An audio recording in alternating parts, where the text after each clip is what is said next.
Does it have $1 million vibe? Or? With enough thrust, you can fly a brick. Location, 1980 gallery.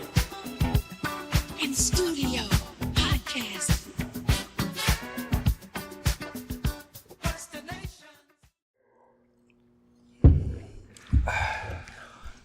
All right, taping the pod. Sweet.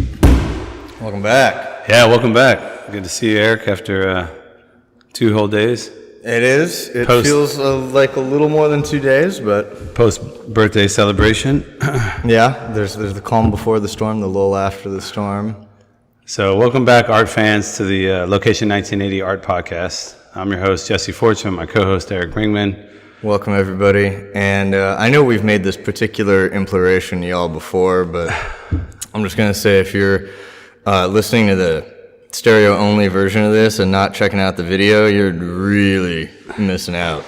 Yeah, I guess Eric has introduced the Handycam 4000, or I don't know if you get a better name for it yet, but I like it's to bring a little fresh. bit of mystery. Yeah, I want them to have to go and check it out. Yeah, it's handcrafted, I guess. It's prototype, and it's version 1.0, Okay. but it's looking pretty good. Well, yeah, so far. For those of you listening, the camera is magically floating around us in a 360 pattern. Yeah, you might call it an orbit. Yeah, orbital tour. It's not just shooting us, though. Eric and I did last Saturday, which would be, what was it, January? What was the day? 31st, last day of the month. Yeah, January 31st, we did a show called The Neon Impressionists, which was a combo show of our work, your neon pieces, my impressionistic Fortunism style plein air pieces, true pop-up show fashion. Indeed. I think we put it together in about a week, including the marketing and Yeah, including letting people know that it was real the and invites. everything. And the reason for that is because we're sitting actually for the first time off the property at 1980, and instead we've traveled into the future. 1984. All the way to 1984, which is the year before a bunch of good movies came out. Yeah, very auspicious year. Yeah, I think in 85 it went off. So it's good things. And the reason we're here is because we're going to call him Super Cool New Neighbor Dude. That's his code name? Code name, yeah. Super cool neighbor dude. Let us use the space to do an art show, and hopefully it's the first of many. So here's to him, cool new neighbor dude. He saw the validity and the need to have more art venues and art spaces, even in the neighborhood with us right next door. But unfortunately, because we filled the entire building with studios, there is no one big gallery anymore. Not the way there used to be. Yeah, so what we found is next door became just that. After being 45 years manufacturing like a vault of just dust and heavy machinery and plastics and dark, like now we're in a perfectly good, basically. It was a cool building. It's if you're into the whole urbex thing, it's fun to walk through here and see some spider webs, but now it has a new life. Yeah, now it's essentially one of the better art showrooms in Orange County, just like that. And we were the first artists to get to grace the walls with our presence. Yeah, it's a way to welcome in the new year. You're the Fire Horse, everybody, is coming up. Yeah, we're going to go 2025 sucks. So this is our first pod of the year. Yeah. And technically kind of like our last pod of last year that we didn't do. Because we've done this will be the third one. I think this is going on year 3. I think last year was, and I heard this sort of same sentiment from a lot of people, it was the kind of year where, yeah, New Year's is happening about a month into the next one. It took us that long to close out that last one that we're finally ready to party come the end of January. Yeah, there was so much bad news and cantankerous nature of happenings. For me personally, I can vouch to that, but when it extends past, like, I don't know, the immediate 20, 40 people you have in your life, well, that's the thing, it's man. one thing after another, like, damn. I feel like that sort of thing is a very commonplace, almost stylish thing for people to say at the end of the year. You know, rubber. You know, it was so rough in this way or the other. You know, there's sort of bonding through the complaining, but there's like sort of a jokingness to it. And this last time around, it was like, no, I heard that very calmly and genuinely from damn near everybody. Yeah, it was a thing. It was particular. It had a nuance, kind of a smell to it. Yeah. 2025 just was funky to all hell and back. Like, get out of here. Well, we are doing the year in review, so maybe we can pluck some some gold good out parts. of those months. Yeah, I mean, last year we started with the goal to do 2 pods a year, which we did, or 2 pods a month, excuse me. First half of the year was real strong. Yeah, we knocked them down. We had some cool guests. And then we kind of fizzled right before the burn, I think. Well, a lot of stuff got real around there. I picked up that commission that I was originally trying to turn into those folks before the burn, and it became clear about a week out, like, yo, this ain't gonna happen. And God bless them, they were the best clients an artist could hope for. They were so easygoing. There were delays of this kind of, oh, hey, no worries, So man. they just waited like 2 months. Just about an extra like 4 to 6 weeks, probably. Yeah, it's good At for least them. against what I intended to. And when they finally got it, even the installation day had a little bit of jankiness to it. I mean, I got it done on the day, but there was a little bit of, it came in an hour late, and there was some, how should I say, crunchiness to the entire process, even though it was ultimately accomplished. And the whole time they were just like, hey, bro, yo, we're glad to have this thing, man. This art piece is sweet, it's unique. They really were just appreciative and as easy a clients as you could wish for. Well, since we're talking about it, let's go ahead and flesh that out. What was the project? And you did post a video on your I did, yeah. on your Instagram? Yep, we got a video of the whole install. So what We time-lapsed it because so- it went right over the master bed. Tell the That's audience your Instagram again so they can check it out. Right, so, that might have changed midway through I think it last year. did. Yeah, because I was always rolling with just Eric T. Clayton, and I had dots in there, which are god-awful. Do not put dots or underscores. Any of that. Just think of a new name. And if it's something that's like, it's got to be pronounceable in every language on earth, even if you don't speak it. Sure. You know, none of this Hawaiian or French sounding stuff where there's 18 silent letters. Okay. So the new one is screw, nut, and volt. Right, volt like voltage. Screw, nut, and volt. And if you go to Screw Nut and Volt on Instagram, you'll see the installation of the project that is. Indeed. Yeah, it was a big neon project that was largely of their inspiration. The lady actually had a handbag that had this embroidered logo on it, and she goes, I want something like this in neon and big. And that was about as much specificity as she gave. All right. And then so did the thing end up having a name? It's internally, I kept calling it Lips Commission. Yeah, it was Big Lips, right? Or, Yeah, because it's a big pair of lips with a cigarette, and then it's on a steel back. Oh, okay. And it's funny. Neon has certain very specific constraints, like all media do, and namely that you've got pretty fixed colors. It's not that you can't do a lot of colors, but you can't really blend colors. Not certainly the way you could with painting or just about everything else. So you had to just juxtapose specific colors? Right, and you got that fixed line width most of the time. And some people try and bring you really complex stuff, and you're like, look, man, I'll find a way to adapt this, and I'll show you what I'm thinking ahead of time, but there's going to be a lot of license to it. And then other stuff adapts to neon so readily, and these folks brought something that's like perfect for that. Okay. Almost effortless. It was great. Slapstick.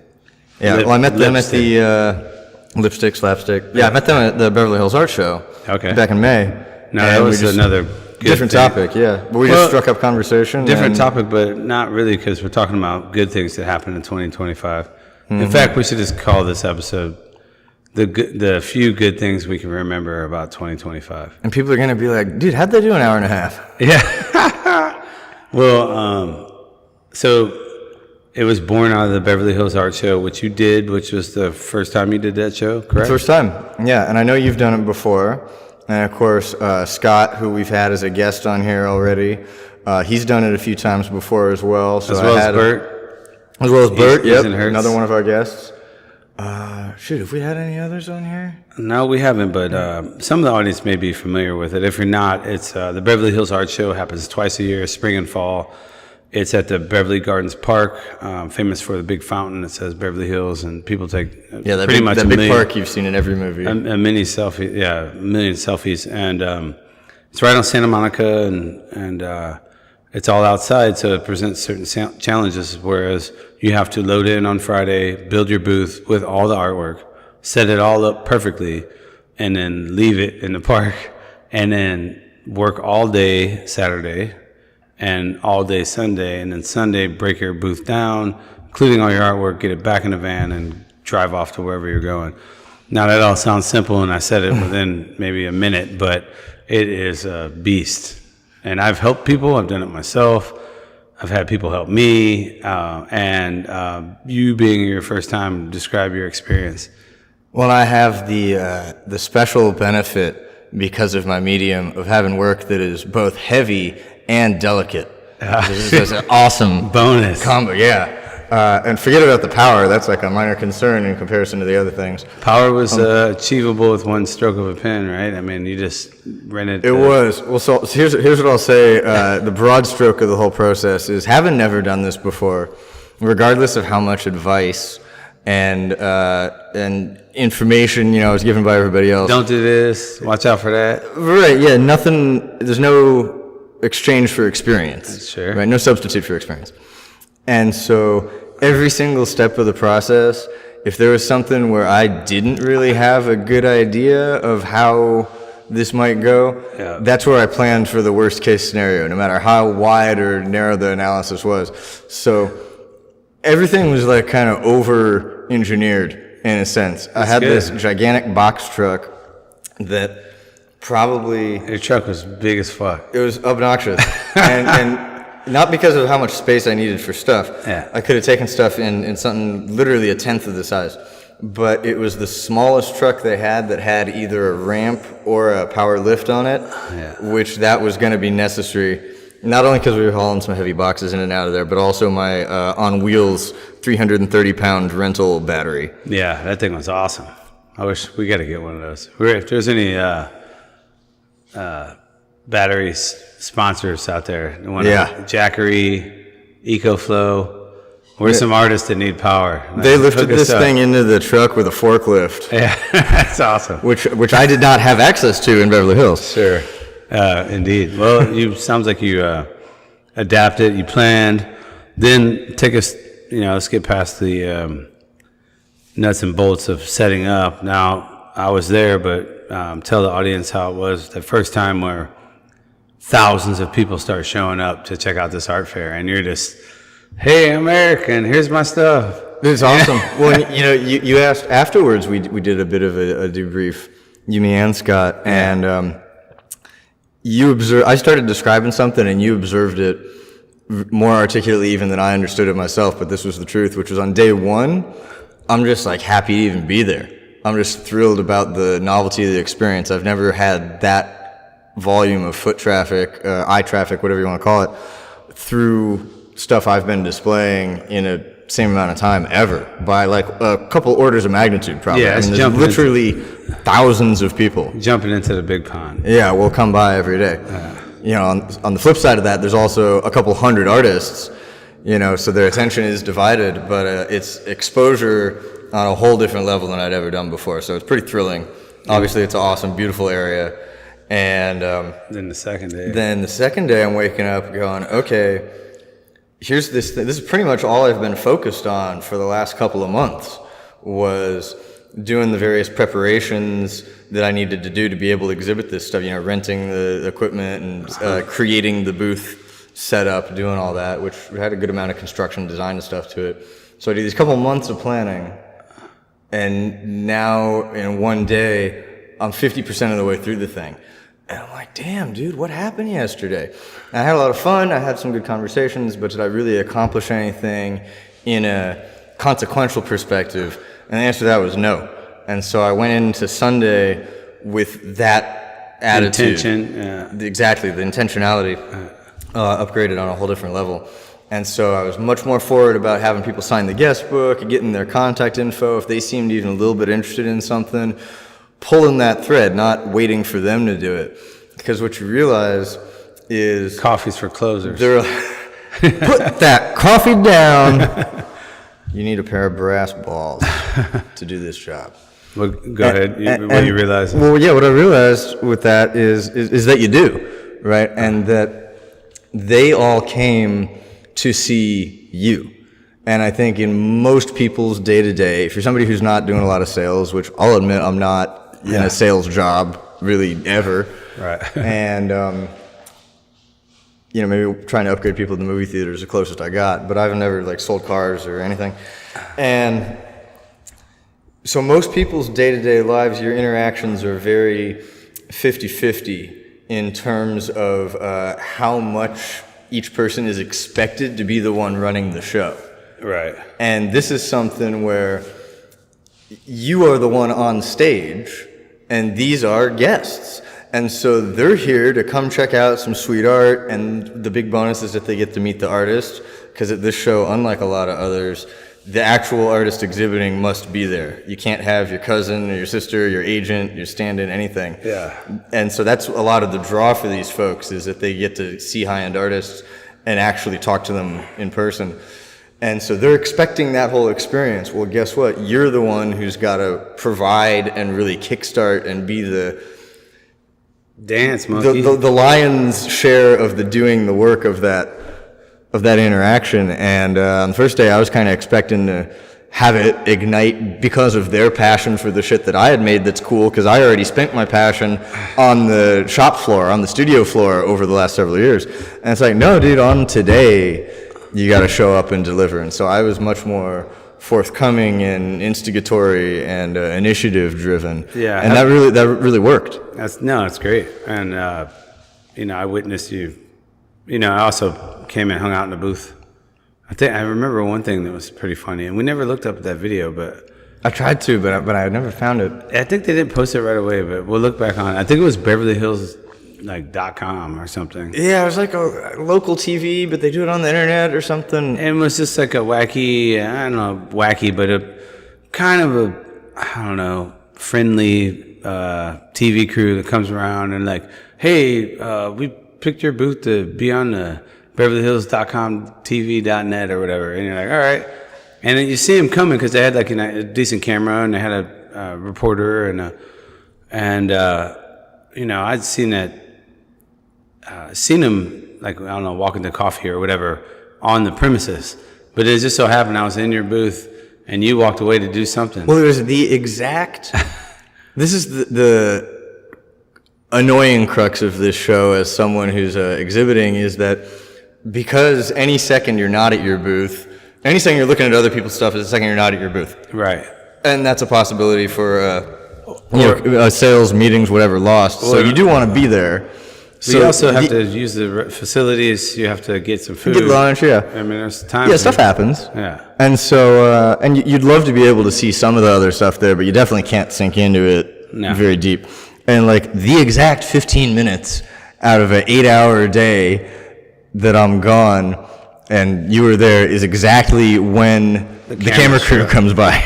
And I know from experience, I've been on whatever, local TV, some news, some interviews. I'm not estranged to the mic or camera interface. And I could kind of tell that this was the kind of thing where if I were to flounder and be like, oh yeah, he's coming back, let me call him or text him, that they would be like, oh, we'll come back, and they would just leave. You'd never see him again. So I was like, you know what, I can speak. I watched him build most of these pieces. I'm familiar with them. I was like, let me talk on his behalf. And I was like, will that work? Because I figured that would be better, at least as me, because as a gallerist, I've tried to sell your work and presented it in 1980. So if all the people that could be talking about it that's not you, it would be me. Yeah, and you've got a great beat on it from personal experience, obviously. Right, yeah. so I was just like, and then the guy was like, sure, but I was just glad I did, because it would have sucked to be like, hey, we were almost on TV.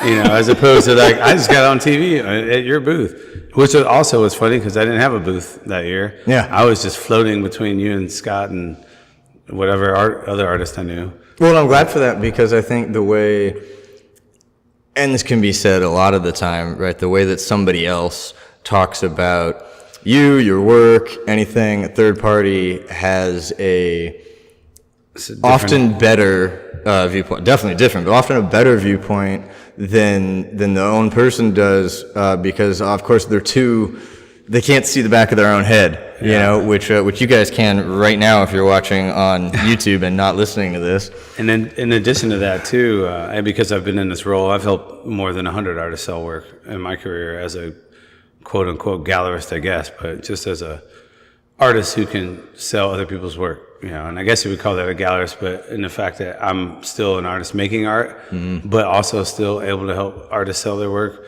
I think it's slightly different than a professional gallerist that all they do is sell other people's work and they don't even make theirs. It is. So it's probably different terminologies, but when you're not afraid to tap into the passion of it, because you know what it's like to be in the driver's seat of the creation too. But having that third party, a friend help you is also a time where it's not so rude to mention sales or to ask for a sale or kind of really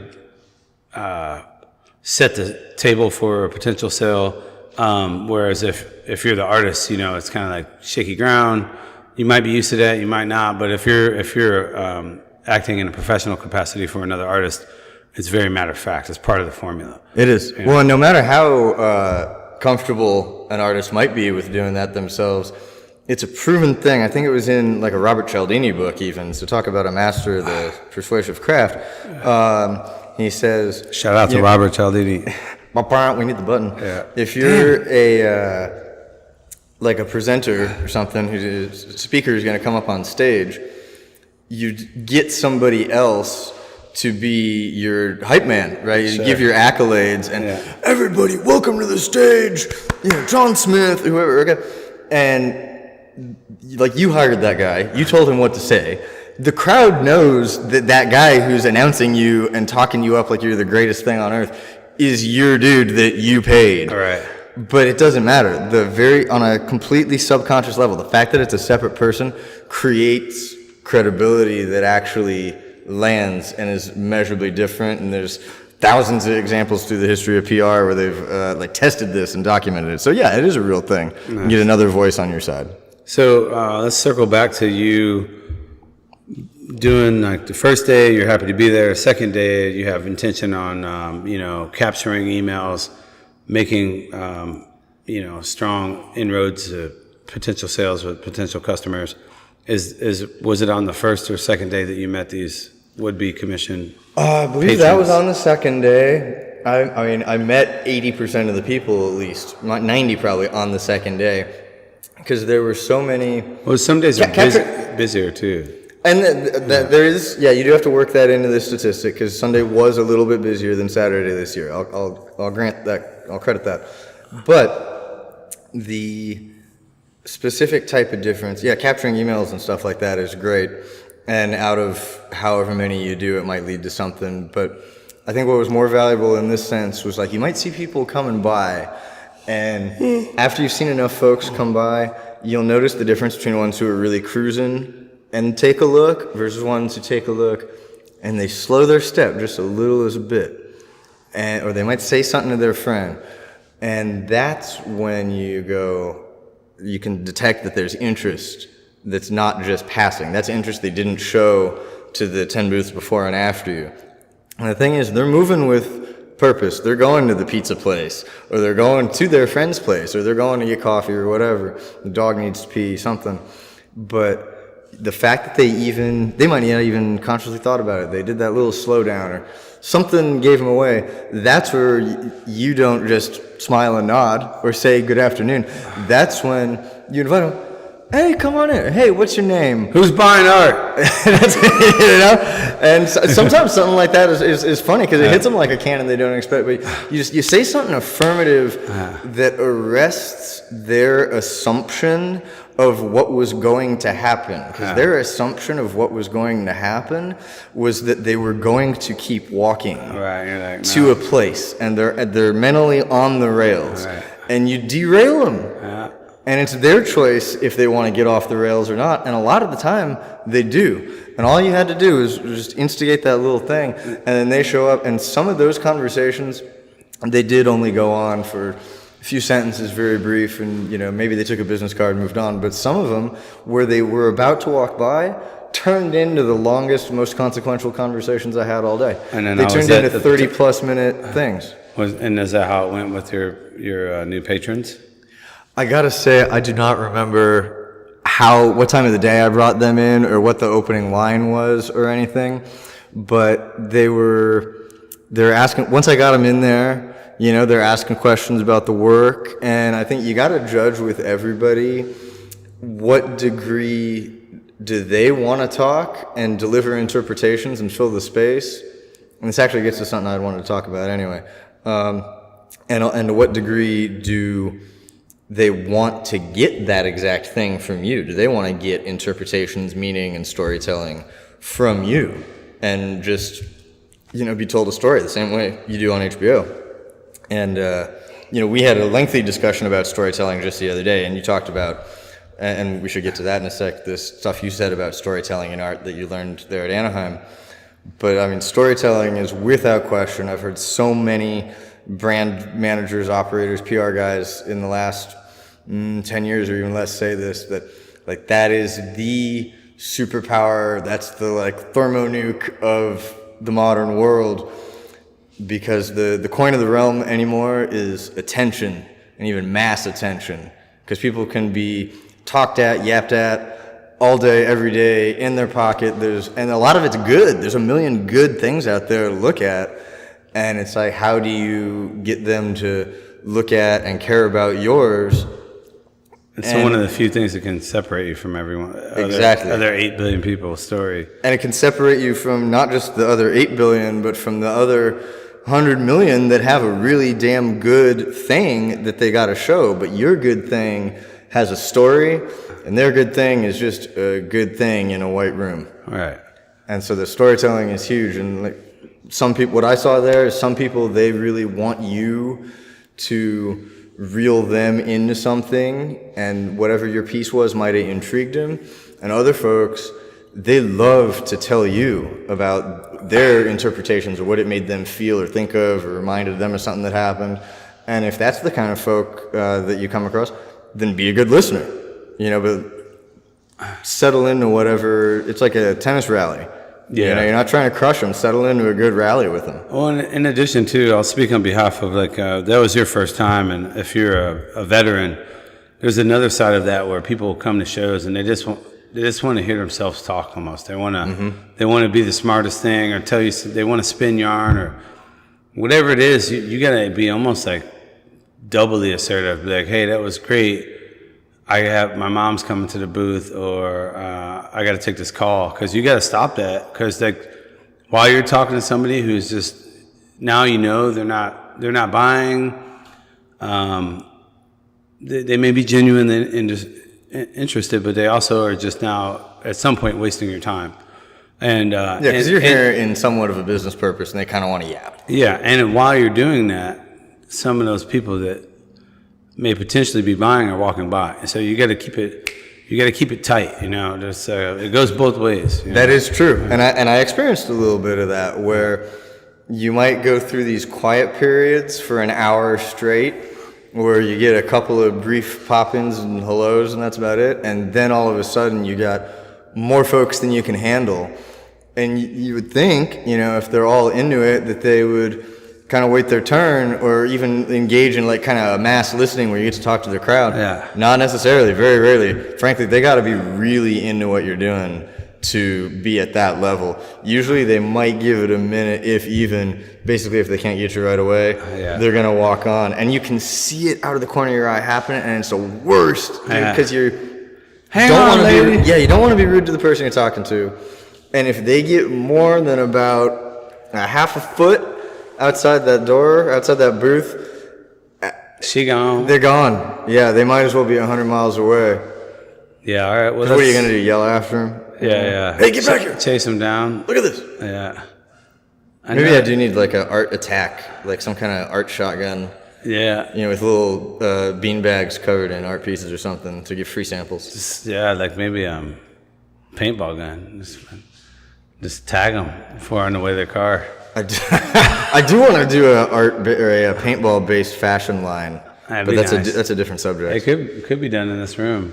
That would be sick. All right, so If you guys don't know what this room likes, get on YouTube right now. Yeah, let's shift off of the Beverly Hills show, because we've talked about that before with different guests, and it seemed like it went well, at least because you got out there, you got your name out there, you can decide whether or not you want to do it again. Well, I learned all the things I would do to do it again that would be not only easier, but at the same time probably cheaper and faster.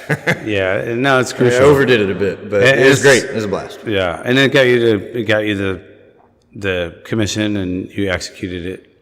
And that's how we came into the subject, because you said you were taking it up there, and we fell off our podcast pace. Exactly. But also, what happened? I'll take a turn to the volley.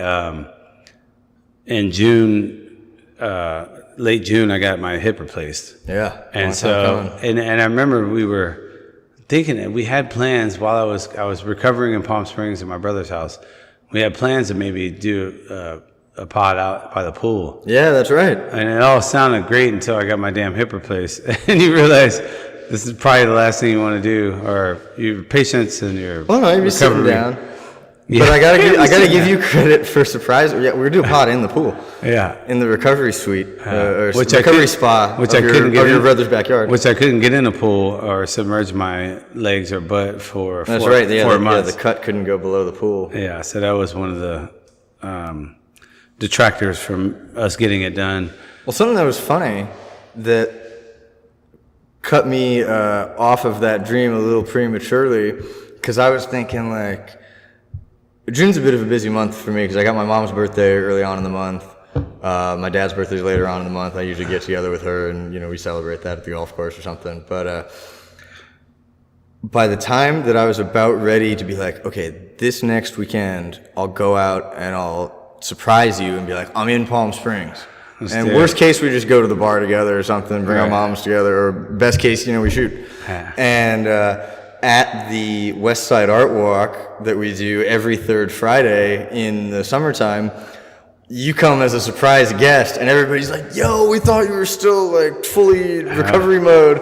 And then you're out here, showing up in public for the first time in a couple months, or in a couple weeks, in the walker. And it was like way before anybody expected. And it was I was a solid gangbusters. I was a solid 2 weeks ahead of schedule at that point, but it definitely, that was way more of a bigger deal than you kind of think you have a handle on it, because it was coming for 2 years. I thought about it a lot. I couldn't wait to get it done. For those of you who don't follow us closely or may not know, last June I turned 50, and I was going to have this big, huge celebration and do this cool art show and do this camping trip, and I was going to do all of it. But when they scheduled my hip replacement, it was like 8 months out or something. When I finally got it, they would say, well, we're going to do it in late June, and you couldn't not be like, oh, that doesn't work for me. Because if you have an infection or cut or anything, you're at the back of the line. You might have to wait as much as another year. Yeah. And you'd already waited for a long time before you even, I don't want to say acquiescing, but choosing to finally do this. Yeah. You suffered through quite a lot of pain before going like, yo, this is brutal enough. We got to hit it. And then even after that, there's the wait list of the surgery. And so you're like, there's no way I'm fucking this up. Yeah, and that in addition, even when I knew I was going to do it, they make you wait until you're 50. So I tried to schedule it around my birthday, but long story short, I just had to basically postpone my birthday entirely. I was like, you know what? I'm just going to do the surgery. 51 will be just as fun, I guess. Yeah, I turn 50 next year. Yeah, and we'll just so I pushed everything back to this upcoming June, and I just got ready for the surgery. I got as fit as I could, being that I was primarily disabled, walking around on a shattered femur. But I got fit. I wasn't even a pound overweight, and then that helped with the surgery, and it helped with my recovery. But the mental side of just going through that, it's hard to explain. It's a lot like you said when you're thinking about there's no substitute for experience. And I've had like a knee scope before that was kind of a same day. You go in, they put you under, you walk out the same day, and you're a little woozy, but that's one thing. But this was a life-altering hip replacement, which a lot of people get when they're like 75 or 80. I'm getting when I'm turning 50, and it's like a head game where you're like, well, I guess it's a good thing because every person I know that had one or heard somebody that had one, they all said the same thing. They wish they would have done it sooner. Yeah. Because your life. Yeah, I remember you saying that. Your life quality goes up immediately as soon as you're recovered, and sometimes before that, because the pain basically goes away. And after not sleeping for like a year, I was looking forward to that. But what they don't prepare you for is the mental thing of, I'm doing it early because I'm 50, but like, does that mean I'm breaking down early? Or like, talk about a midlife crisis, like literally on the 50th birthday, like get a new hip. And then think about it for 4 months. And then you're going, hey, what does this mean? As humans always do, right? Sure. And then because you're restricted. So but some of the positive things I thought about, I was like, you know what? I'll recover. I'm going to look at the positive. I'm young enough to really come back. And then plus I've been fit, my whole life. So I can get back into shape, or I can kind of ramp up the rehab, or whatever they say. I can push it a little bit. And in this case, it was weird because it was like, no, take your time. You can't, there's no hurrying it. You just like sit back and wait months for your femur to grow around that 7-inch metal spike in your bone.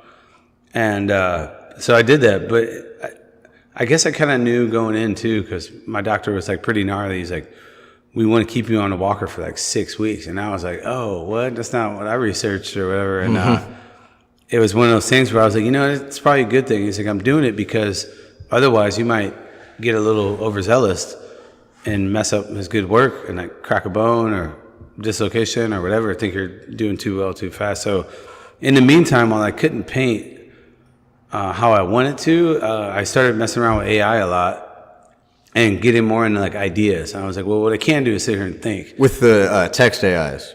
Yeah, ChatGPT and some visual stuff too as well. But it's mostly just ideas because like I could lean on that format to flesh out some of my better ideas, and then in the meantime keep coming up with new ideas. And I was like, because I'm stuck on my butt with my feet up for the next 4 months, but my brain's working, so let's get it down. So I jotted down a lot of stuff and really came up with some really good ideas. And it if nothing else, it kind of was like a good AI 101 for me. At the time, I was like, this is the perfect time to just see what this is all about. Oh, yeah. And I'm on my bed like the whole day. So it's like a work shift laying down. So I would do a lot of notes, and unlike sketches, a lot of my sketchbooks have notes, mostly notes, that lead then to artwork. In this case, it was like ideas for books and, where my career's at and, rebrand and relaunch and, the future and all this kind of stuff. But it was really refreshing because you're kind of trapped physically, and then mentally, ironically enough, you get to just explode because you're like, if all I can do is think about shit, I'm thinking about everything. Well, and also the stuff that you feel usually too busy to, you're like, ooh, that's something like an idea, a single note of an idea comes up and you're like, man, I'd really love to kind of pursue that one with more time, but I got more either important or urgent or just like a shit that I traditionally prioritize more that I would think about. And then in this case, you're like, you know what? There's ones, it's like those books that you're like, I've always wanted to read that. I've always wanted to see that movie. And you're like, you know what? Let me finally actually do that right now. I think I could sum it up by saying the parallel between the level of surgery and downtime was the gravity of the ideas that I thought I should be thinking about. Big, heavyweight, life-changing. It's like, all right, if I'm lucky, I get another, 20, 30, 40, 50 years. I've had some people in my family live well into the 90s, and who's to say we can't pop a chip in our tongue and get another 20 years or whatever. Oh, yeah. The extension's going to come. But that being said, I was like, this is a good time to like really look at the next, next part of your life. And so those little things, it wasn't so much like, oh, this is a book I always been wanting to read and been putting off. It was like, what am I doing with my life right now? Let's really square it up and figure it out, you know? Well, so I mean, all of this begs the obvious question, which is, if you want to reveal any, what are some of those ideas that either arose or that you refined or developed during that period? Well, I think the major thing was when I started Location 1980, I was already established as an artist at some level. And while Location 1980 helped me raise my level, it also at some point diluted my potency from my personal brand, because I'm putting all my energy into other artists and the space that other artists make their work. And so, like, in order to keep both alive, I had to wear a lot of hats. And where this time I was like, you know what, 1980 is going fine. In fact, it's working while I'm in my hospital bed or in my recovery station. Shout out to Fortunato. So the system's working. I got that licked. Now let's talk about old Jess here, because this is me. Like, 1980 didn't get a hip surgery. I got a hip surgery, a hip replacement. And so I started thinking about, in particular, like my brand. And so I started coming up with, and every artist should think about this every couple of years. You don't want, like, how old is your website? Do you even use it? You know, everybody's got Instagrams and stuff like that. So I was like, I need to retool. Instead of making it complex, I'm going to strip it down. Like, what do I do best? Put your best foot forward. So I came up with some really strong imageries, and there is going to be a complete reboot, a rebrand to not really my image, but the way my art is presented and the things that I'm good at and want to do, and how the consumers can look at that and either observe or collect. And so it was just like these hard-hitting visual and philosophical changes in, like, what my brand is compared to what 1980 is. Or like some of the other artists that I'm learning from there, they have really clean, like, everything, like Michelle. And we're going to talk about Michelle Lynn Davies and Natasha Patel here in a second. Right, yeah, the latter, which has had an episode with us before, and they're going to be doing a show in this space. Yeah, but Michelle... in just about, like, 2 weeks. Yeah, and but Michelle is, like, an artist where if you look at her website or her cards or her prints or her anything, it's just dialed in all the way down. And I realized that at certain points in my career, I've had new business cards and new website, and I've done it, but this is like a more... it has more magnitude. It's bigger, because, like, now I'm not a rookie artist anymore. I'm not a 10-year artist. I've been making and selling art for 25 years. Yeah, and you identify in such a way that you're like, I know the level of not only quality but consistency and contiguousness that my image and branding and outward ethos must have, and you're just like, it's not like you're punching up to that. It's like, that's what I deserve right now. That's who I am. So I'm going to operate that way. I'm going to put my shit together that way. Exactly. And so I just want to show better outward-facing brand imagery, where it be my merch or new shirts or documentation or the whole nine, logos and everything else. So it was really good, and I came up with a lot of good stuff. And basically, my deadline is my birthday before my 1-year operation, to have, like, the new site up and the new everything, focusing on my plein air work, my commissions, and I want to really start venturing back out into, instead of doing just Epic Art Quest funded by myself, I'd like to do more. What did Christina just do? Artist in residency. An artist residency, yeah. She did an international 2-month-long artist residency. So I'm more than qualified, and it's up to me to kind of execute these at this point. So rather than spreading myself so thin, I kind of want to consolidate what I do really best and make that brand, like, easily identifiable.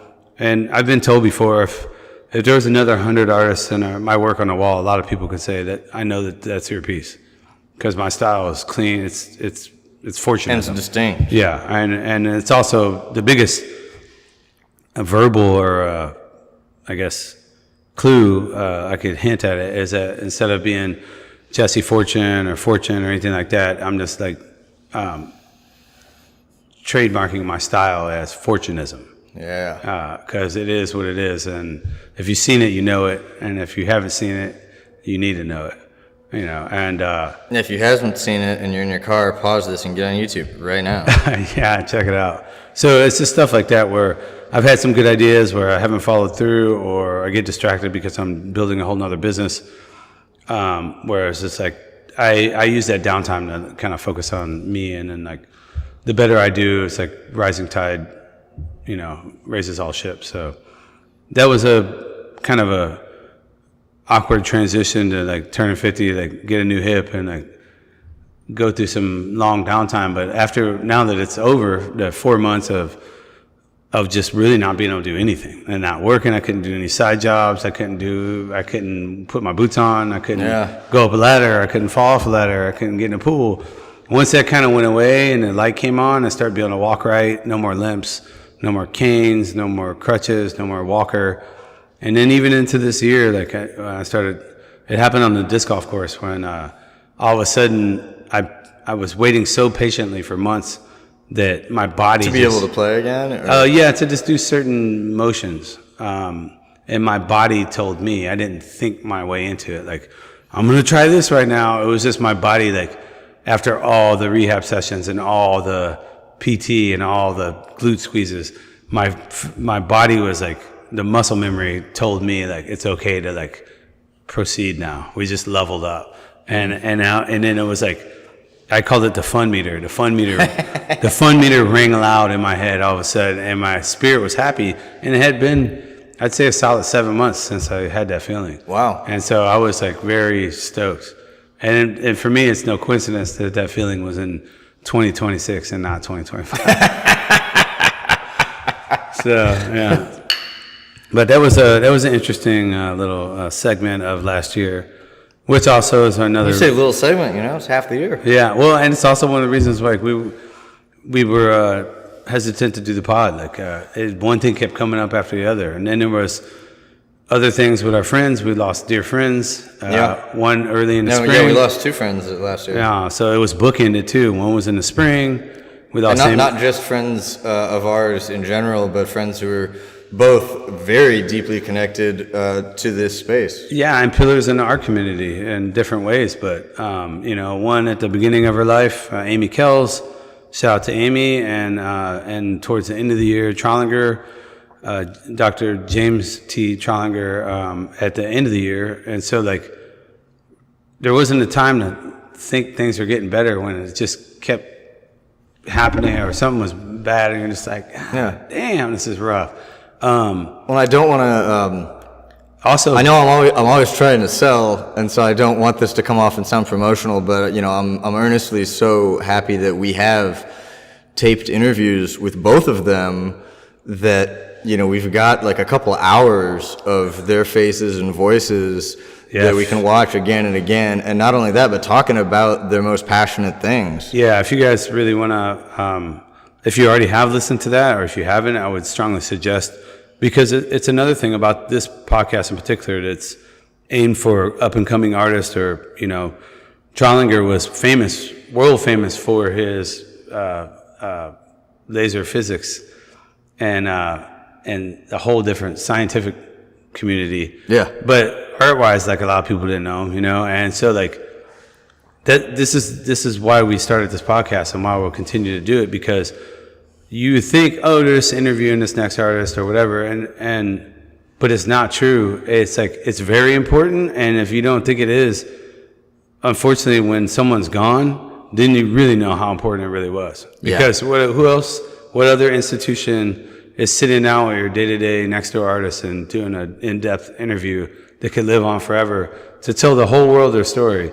I don't see a whole lot of, like, there's not museums doing it or whatever. And even if they are, I'm stoked they are, but I know that that's our main goal. And it wasn't until we lost both of them where you're like, damn, like, you're at the memorial thinking, we did a lot, like, in that 1 hour and a half or whatever. That's like good as gold. Yeah, exactly. Because you let them, you give them the stage to go at whatever direction they want, at whatever speed they want, about their favorite things. Yeah, and so it was you know, at the beginning of the year and at the end of the year, that kind of set the tone for both, where it's like, let me just get out of this situation. And then also Christmas came, and I was really close with both Amy and Jim, but I guess at the end of the year I was already in a bad way, and you know, you have holiday blues coming up and stuff like that, and then that happened, and it just broke my spirit to the point where I couldn't do the normal holly jolly Christmas holiday art sale. Like, I was trying really hard, but I wasn't fully recovered yet either, so I wasn't physically fully recovered, and spiritually I was a broken man. I just couldn't get. So the end of our year holiday sale, which is usually a reason to celebrate, like, it was okay, but that's all. But it took everything that was available to even get it to be okay. Yeah, and it wasn't like fireworks and, like, you know, record sales or attendance. It was just kind of okay, and it was kind of like dead in the water. Like, no, it was fun, but it wasn't. You couldn't really. It wasn't a blockbuster, which we've had blockbusters. Yeah, and every year's not the biggest or best, but it just seemed fitting to fizzle. It was the end of the year fizzle, where I was like, I'm not even surprised at all. Yeah.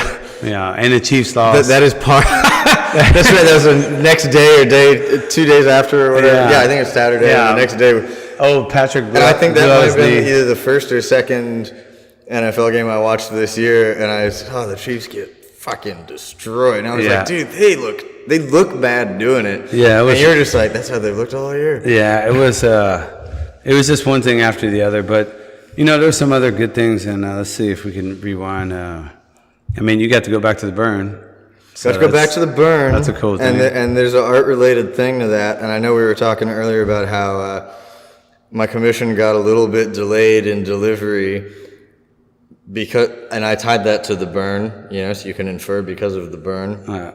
And that's because I got to finally produce something that I have dreamt about since college, so like over 10 years now, and that's the Dildonic bicycle, which I built the alpha prototype of, and it broke on like the first 30 feet at the burn. Yeah, but it worked here.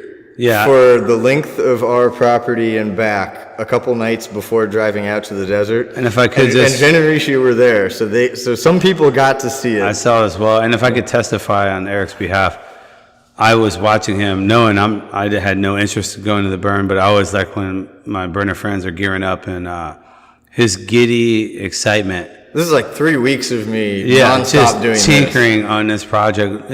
Everything else that needs to be planned, be damned. Like, he was like obsessed. Including the commission, evidently. He was obsessed with this Dildonic bike, and then I didn't even hear that it broke until you got back, obviously. But I was just like, damn, because I was one of the people that got to see you go through the throes of just getting it right and getting it done, and then it was done. So you got the oldest, beatest, jacked up, beat up burner 10-speed. Was it a mountain bike? I guess? Well, that's the thing. It's a mountain bike that I'd already had. At the it might have been my dad's or something. I'd had it for a long time. That's what I basically learned to ride a bike on. It has been like 5 or 6 burns. Already. This bike was so jacked up. Let me tell you that my tolerance for things at 1980 is well known that less is better. And even when it comes to bikes, there's probably 4 bikes on the property, but I insist that they can't look like that bike, or it didn't work. And so I insisted, Eric, like, just get this off the property. Yeah, like, even if they're fucked up, at least let them work. Like, we'll allow rat rod bikes. Yeah. But this wasn't that. This did not have form nor function. Well, I did like your approach before you even, I don't know if you went to paper or not, but you fixed the things on the bike that were normally fixable. New tires, new rims. Absolutely. Oh, new cables, brakes, bearings. It was killer then. Dude, your wheel bearings, pedal bearings. Yeah, that was awesome. And then I brushed the entire body down to bare steel to paint it. And then you started applying your Dildonic idea. Can you tell the audience a little more about that? So are you going to wait until it comes back? Well, I'll give them a nutshell. I mean, the idea already gives you a little bit, but it's a auto-penetrating bicycle with a variable stroke depth that can be altered while in motion, fully mechanical, obviously self-propelled, no exterior. This is not an e-bike. It's not gas. It's none of that foolishness. And it seemed like part of the genius was the faster you pedaled, the faster the stroke variance. Yeah. The stroke speed is directly connected to how fast you go. Okay, yeah. And so the phase and the speed are always directly connected to your pedaling. Or rather, I take that back. They're connected to the back wheel. Okay. So even if you stop pedaling, the coasting, you still get action. All right. But you go down a hill or something. Okay. But the stroke depth you can vary for obvious reasons of a single person wanting perhaps different things at different times, and much more obviously different people wanting different experiences. And this is an actual hole in the seat with potential real penetration, if you like, or a little tickle, whatever. Exactly. Maybe that's all knock. But it was it looked great. It was a hell of a sculpture. And hey, maybe we'll do a full thing on it later. Yeah. I was inspired by the variable valve gear on steam locomotives that became very popular throughout all the 1800s, and we were going through westward expansion and everything. And nice shout out to Western expansion. Let's go manifest destiny. Numerous different types and numerous different modes, and I was like, wait a minute, what if we did this vertically? Yeah, all right, sweet. So you got to burn, then you came back and you got executed the clients. Yep, yeah, nailed that, and that was probably like maybe a late September, early October delivery. I could talk a little bit about, because we're trying to research cool things that happened. So at the beginning of the year, one of the cool things that happened is that the building next door to 1980 sold, and we all thought that whoever got it was just going to demo it, because these are two of the oldest buildings on the whole block, and super old, and I had seen nothing going on here. It was dead. It was dead years, maybe the whole time I've been here. Yeah, it was dead for years, and at the end it was a family-run business.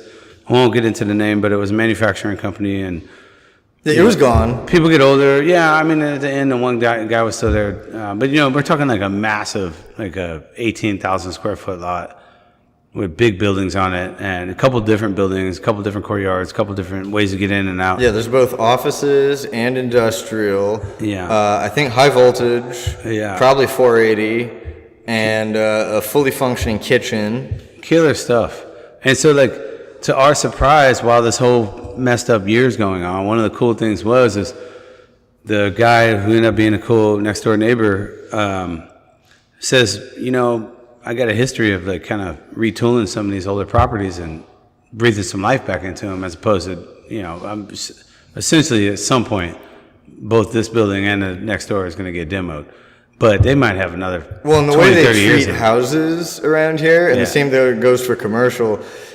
People, they could be half asleep and you could whisper to them and they'd go, yeah, demo it and just bulldoze the whole thing and build new. Yeah. That is real popular. Three-story condo.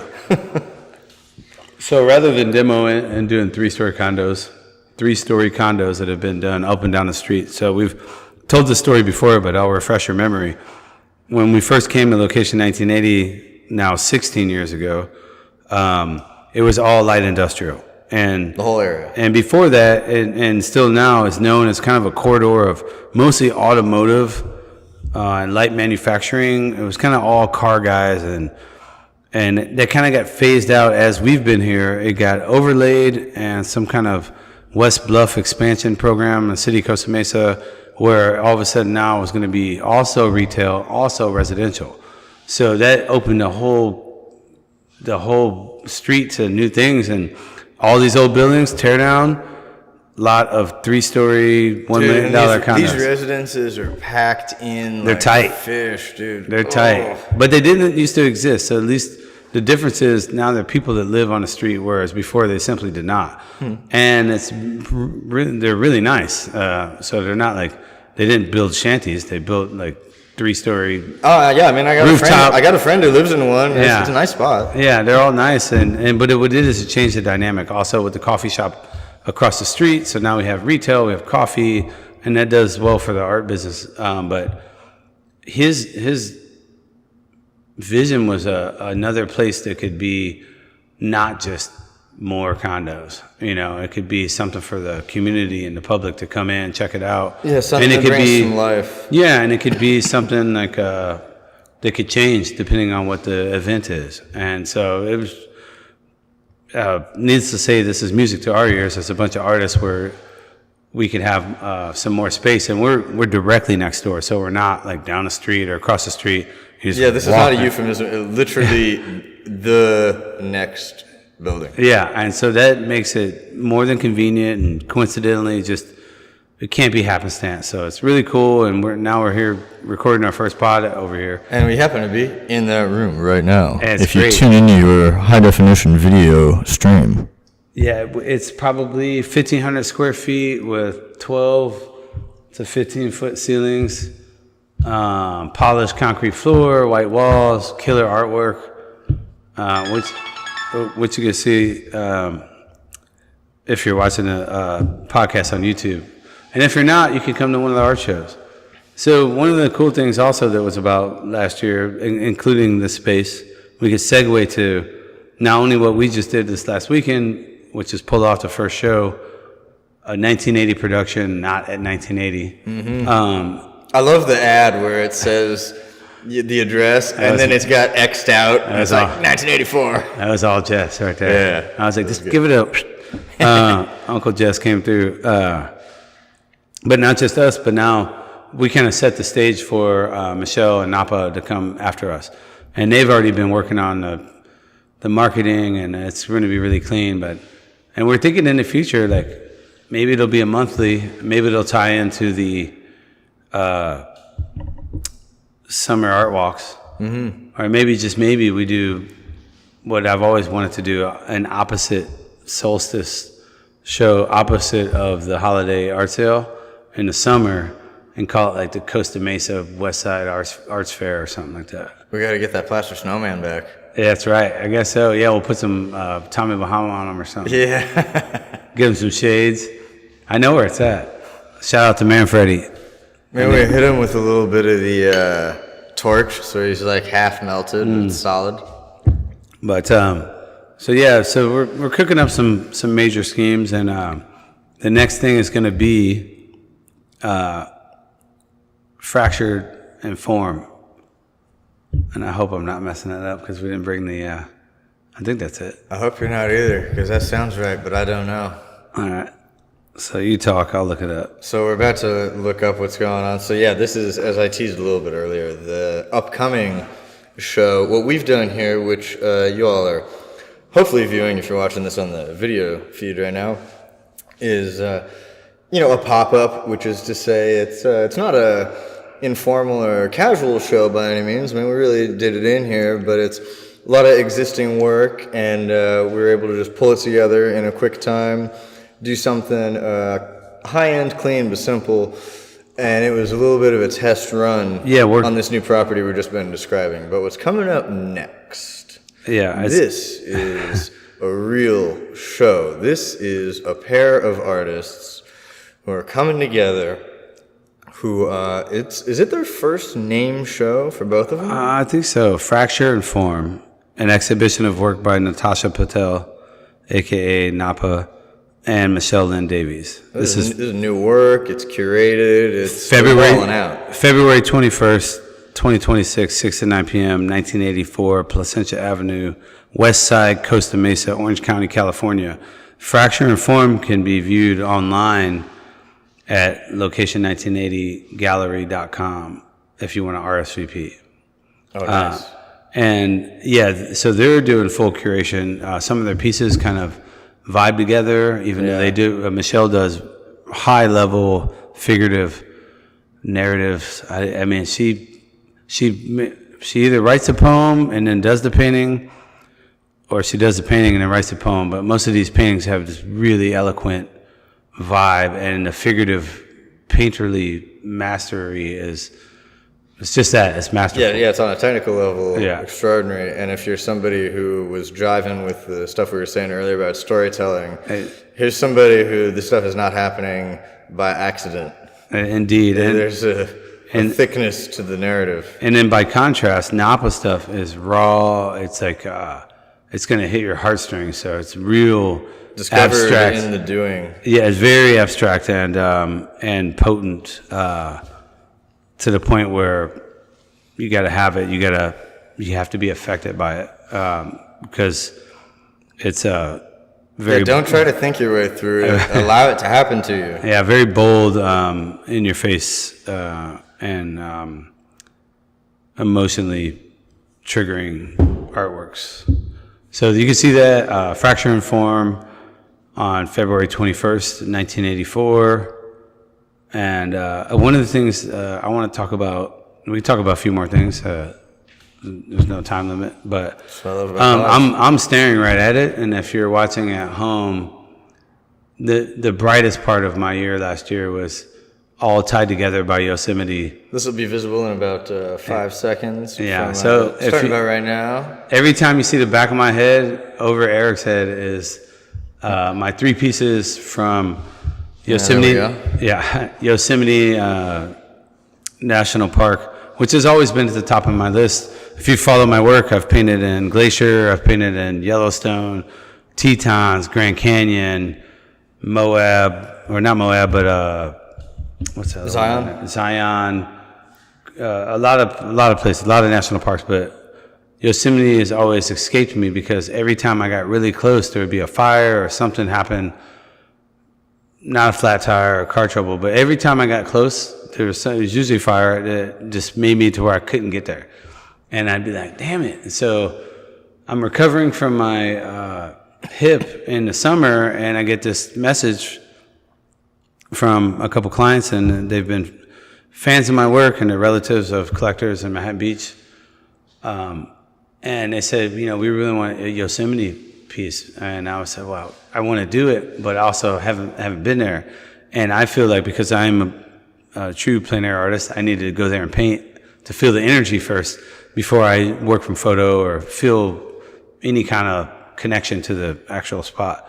I've watched all the documentaries and Ken Burns and looked at the Ansel Adams photos. And that and John Muir. Was it Alex Pullum, the free solo? Oh yeah, the climber. Yeah, that free solos I thought it was called, but I don't know if it's El Capitan, I think. I think you're right. So that's about as close as you can get without going. And so the way it worked out was before I received the commission, they're all in. They're like, we like your work. We don't care if you go or not. Just work from these photos. It was from a relative of theirs that had these unbelievably best photo reference I've ever seen of Yosemite. Like from just like, oh, my sister made these, and they were so good that I could paint it from any one of them. So I felt real comfortable with that. But I was so relieved when Zach said, hey, I know you missed Joshua Tree last time, so you're at the top of the list for this camping trip. He's like, I've been like 17 times. I know right where we're camping, and we got an extra spot just for you. And I was like, sweet. And then there was a couple more of us, and I think at one point you were on the list. I was for a minute, yeah. This was like 4 months ago. Yeah, and then you dipped out because I think you just came back from the burn, it was October. You were cast out. It's a separate story, but last year with a couple very special exceptions, I was on a pretty scorched earth, no spending policy. Right. I think I went to 2 movies all year, no concerts, no festivals. Right, and so hardly any bars. When you passed it up, another artist popped in. So we took Ray and Brenda up there, and they hadn't been on a full-fledged paint out. It's like Jim Trollinger used to like to call him, and he's the one that showed me how to do it. If you're going to go and you're going to be kind of the leader or be in charge, you want to set everybody up for success. Like make sure they have their sunblock, their chairs, their hats, their easels, the paint, don't forget white or whatever. Like have it all, and like when we get there, if we're prepared, we can find cool places to paint in Yosemite, I'm certain. And so it was also the first thing I did physically, first painting thing I did since I had my hip. So it was like a true test And it's one of the, so while our show here that we're sitting in now, the Neon Impressionist, most of the work had been created and been around. These are the newest pieces that I had made last year. And then after I went, I made 3 pieces in I think 4 nights. And then when I got back, I executed my commission pieces, which was 3 separate different views. And you can see that on Fortune Artist Instagram page. I posted a installation video of me making the canvases and then unveiling them at my Client's house. Patron's house. And so that was a really great way to kind of painting wise and art wise let me know, like when I made that first painting and I had to walk up this mile-long hell hike with all these traverses, and Ray had to help me, and we're carrying all the stuff, and I fell in a pond and tripped over the Deaver Bam, and I hate painted the first hour and a half of the first painting that I had made in months. And I was like, why am I mad? Like, just because of circumstances. I was like, instead of being mad, like, I just used the energy. I was like, look where we're at. Like, let's get on board. So like, it was sunny, it was gorgeous weather, no wind. And so the painting came out great, and then the next one was better, and then the last one was the belle of the ball.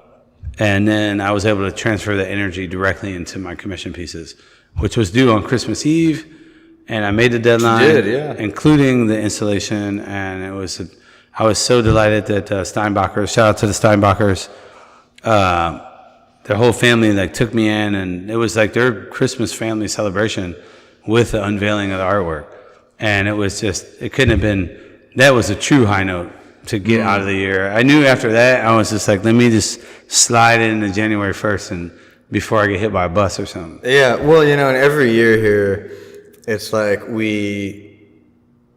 won't say we build up all year to it because we have numerous high points of the year, but the Christmas sale on the first Saturday of December is like our big banger. Holiday art sale. Yeah, that's when we like... all hands on deck. Everything dialed, lights, everything clean all day, like 12-hour.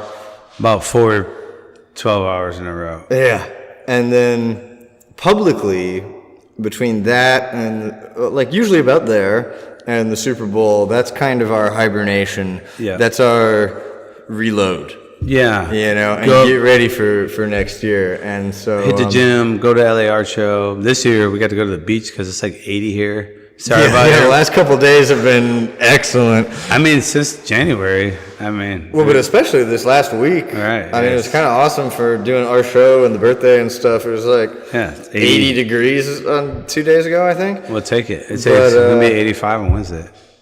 Yeah, like the actual period, despite all the difficulties that we have been describing earlier, the actual, like, Christmas time proper through New Year's and the beginning, a lot of that was really fun. I don't know about yourself, it was for me, and you know, I think delivering that piece, it sounds like it was for you. And I know we spent New Year's together with some of our best friends, one of who's also been on this pod as a guest. Yeah, shout out to Rishi. Yeah, big shout out to Rishi Lindley. Well, Lindley! Yeah, it definitely, he bought a shade. Yeah, it definitely had a new, refreshing vibe in our downtime.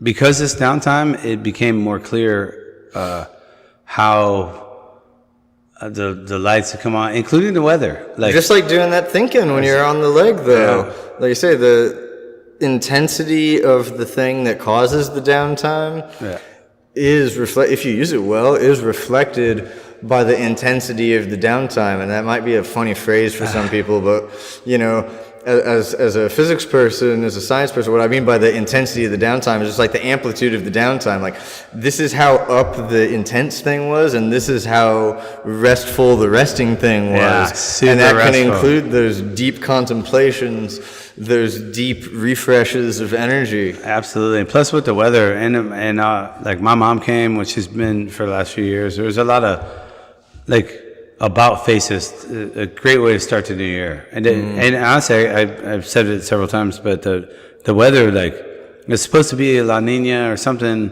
It's supposed to be rainy, and it did rain. Like, it rained like maybe 8 days in a row, and like it was causing all kinds of havoc. But then as soon as it was done, it was like 72, 78. Yeah. Gorgeous, like killer surf. The water was warm, and it was like this perfect way to start the new year. Like, you know what? Winter's over. Let's just go straight to 80. Yeah.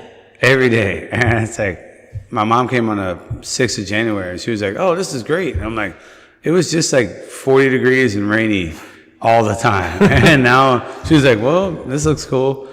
So since then, I mean, since January 6th, it's been banging. But it was all in perfect timing, because during the rainstorm, it was funny also, because we had on Christmas Eve, rainy as hell all day. Yeah. Christmas Day, like, dude, you could have had a parade. Yeah. I mean, and a football game. It was like bright, sunny, perfect. You could see all the way to Nevada. And then Boxing Day, rainy as all hell, X2. And I got to show somebody new Blade Runner for the first time. Sweet. I was like, you gotta wait. I've been telling her this for like a year. I'm like, you gotta wait till it's like a pouring, raining day in LA. That's the way you gotta watch Blade Runner. And she comes down here and it's just like, they don't make movies like that anymore. I'm like, I've been telling you. She's all about it. But anyhow, that's a whole other story. But yeah, no, the rain, coming from here, I love the rain. It was wonderful. But yeah, we're in this new phase, and I think of Fire Horse, baby. Here's my music recommendation for everybody listening. I want to say it's Sonny Liston, A New Spring. Sonny Liston's a boxer. Oh, is that a boxer? Yeah. Well, shit, this guy's Sonny something. He's a jazz musician. Okay, we'll find him. It's crosswise. But yeah, well, maybe it's something Liston. I don't know. I got half the name right. All right. But look up A New Spring. And, man, it is just so positive and vibey. And I'm like, when you've been through some shit and now you're starting to feel good, this track feels like that. All right, let's see who it is. I'm curious. One more guess. Dude, I was confident with that Sonny Liston thing. That's why I said it the way I did. So now I'm really out. Watch me be wrong. Watch it be neither of those names. I know A New Spring is the title, though. Okay. Boop, boop, boop, boop. If I had my phone, I'd look it up, too. I don't got it. Yeah. You know, I got it? I'm not sure. Search. But it's good to be here. It seems like there's been new versions a lot. Possibly. It's good to be here in this new year, and we are lucky. Like I say, the weather is a thing, but that's the reason a lot of people that have come to California have stayed. It is pretty great And environmentally. I was about to leave. I still might leave. Rain again. How dare you? I'll double dare you, motherfucker. Rain one more goddamn time. That's how I felt every time it rained. But now it isn't. But with that, we are looking forward to let's forecast some 2026. We're gonna amp up the episodes. I think our next guest should be Michelle Lynn Davies and Napa. Don't you? I think Michelle is definitely who it should be. Well, yeah, we've already had Napa. But I mean, and not that we wouldn't have her again. They're doing a show together. And do a double whammy. I also our first double episode. I also think I might have inside information that the only way some of these guests are coming is if they can have friends with them, because it's like a lot for a lot of people, especially when you're talking about the art, especially artists. That is true, and as I said in the... in fact, there's a rumor. Uh-oh. At 1980, there may be an episode where it's the ladies of 1980. And we might have as many as like 10, kind of like the Whatever podcast. We'll have like 10 female artists joining us all at once. That's funny. I was just... Literally last night, I was watching on Netflix Octopussy. Yeah. Where she's got she's not quite the villain. She seems like the villain at part of the movie, and then she actually becomes kind of Roger sympathetic. Moore. Yeah, Roger Moore, for sure. Uh-huh. And she's got her island in India, like in the middle of a river or something, with only populated by women. Yeah, I mean, that's a good idea. Lonnie Liston Smith. Okay. And the track is called A New Spring. I knew there was something with an S and a Liston in there. Yeah, I think that should be our outro music. I should. I don't know if I can get a license deal, but We could beatbox it or something, probably.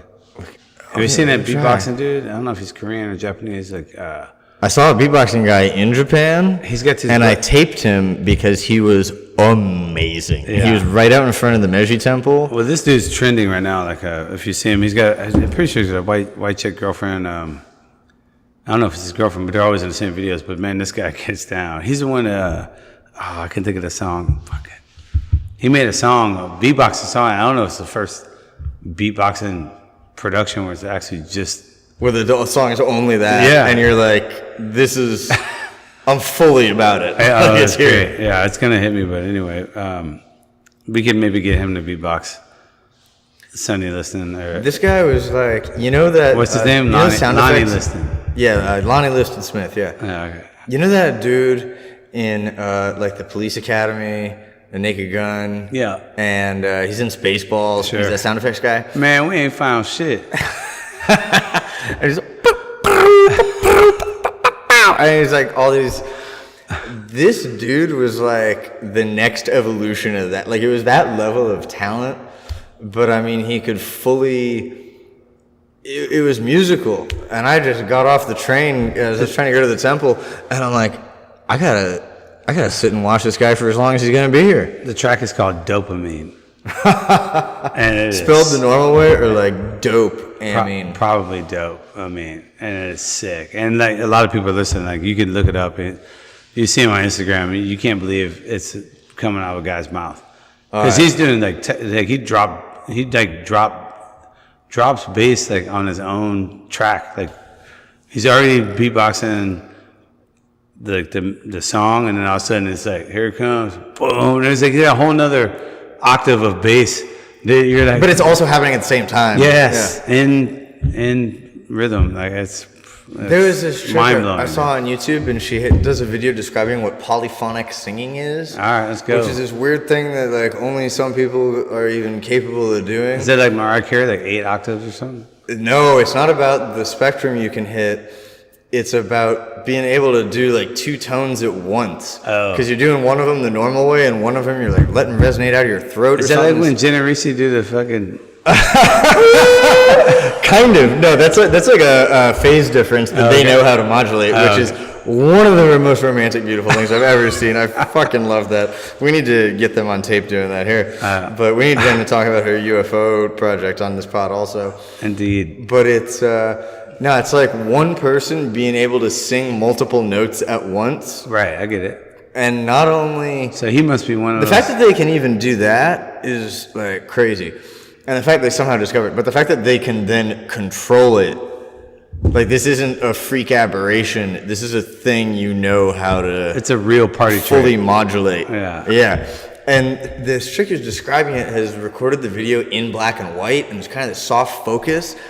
And I remember somebody on YouTube being like, "This is the chick who lured all those sailors to their death." Yeah, siren. And I was watching it kind of stoned, and I'm like, "Abso." I was like in a trance. Yeah. Listen to this. That's a good comment. Yeah. Well, let's give a quick preview to the art fans about 2026. We already covered Fractured and Form. That's coming up in a couple Real days, soon.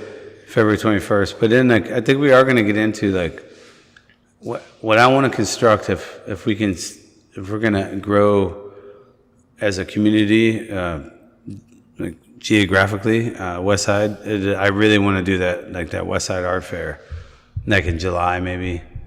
Just when it's peak tourism season, just slam it. I want to stop traffic.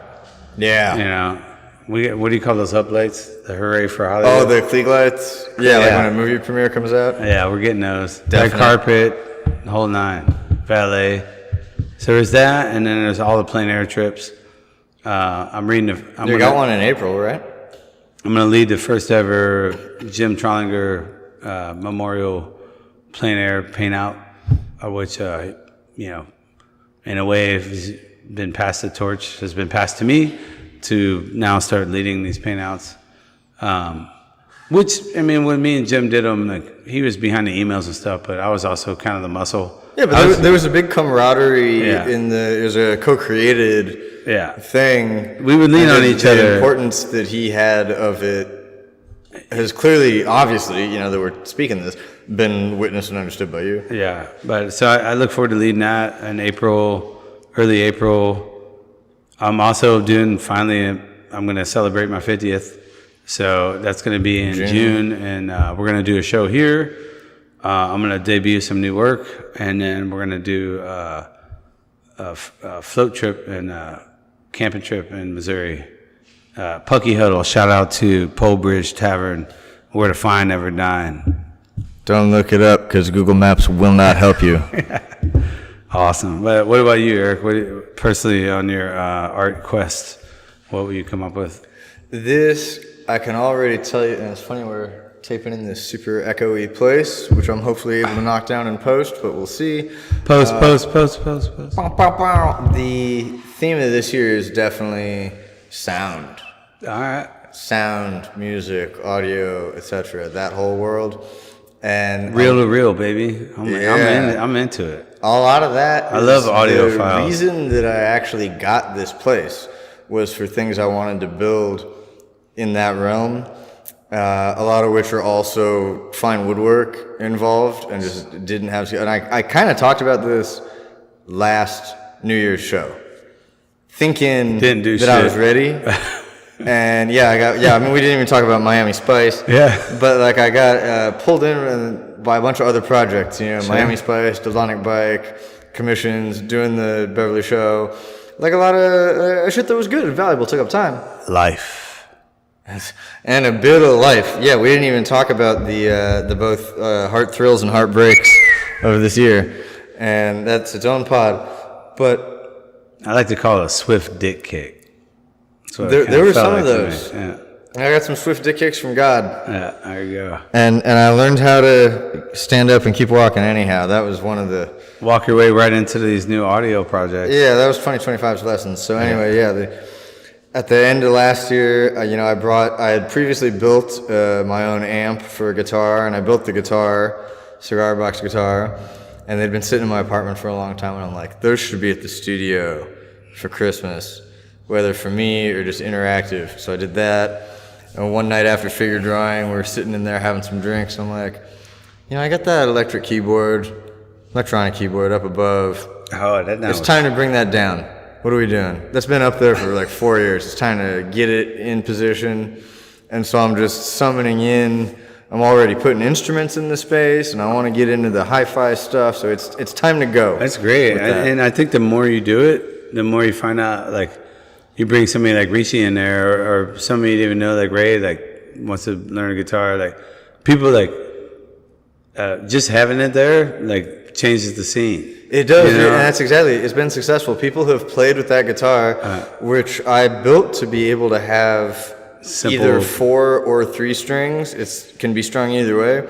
And because I definitely didn't know how to play guitar when I built it, and I really still don't. Yeah. I strung it with only 3, doing an open tuning Delta Blues style. If you guys haven't seen Sinners, watch that. Shout out to Sinners. Big shout out to Sinners.